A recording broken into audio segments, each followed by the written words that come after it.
Hello everybody! Andito tayo live. Ang tawag sa restaurant na ito is Mocadeli. Look at the ambience. O, diba? Ibig sabihin, nagagawa natin ang business kahit saan tayo. And so excited today ang kasama natin, Maria and Rosalie, ating mga business partners dito sa Sweden. Nag-mini reunion kami. Sa kabila ng busy life, we are here. At excited akong marinig sa kanila kung paano na-level up ang kanilang buhay sa business na ito. Alright, let's hear from Rosalie. Siya ang magpapatunay kung paano ba nag-level up ang kanyang life after ng over a year pa lang siya sa business. Pero tingnan na natin. Let's hear from her. At syempre, malaki ang pinagbago. Ngayon, nagagawa ko na lahat ng ating mga paborito, ang aking pagiging, syempre.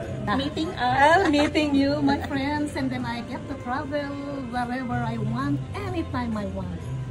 And do whatever I want most. Pakinggan naman natin si Mars. Tawag ko ito siyang bunso kasi parang bunso sa aming team. Okay? So, ano naman, Maria, ang iyong masasabi? Mga several months pa lang siya. Pero tingnan niyo, blooming na blooming dahil sa business. O, diba? Ang nagbago sa buhay ko is alam ko kung paano ko maaabot yung pangarap ko. Ngayon, nakafocus ako sa health ko while doing my business.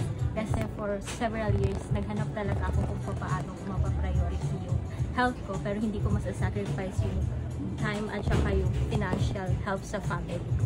So, yun yung naging resulta nitong business.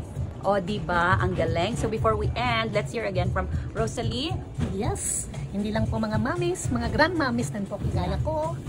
Kung kayo ay naghahanap ng life, na freedom like this, na freedom from everything, na free sa lahat, sabi nga, you can join us or watch our free webinar every Wednesdays, 5 p.m. PST po. Kung katulad nyo rin kami na naghahanap ng way para mabago yung buhay, bakit hindi nyo kami kontakin? Ann Herstrom, Maria Ramos Molos, and Rosalie Locke. Thank you and have a nice day.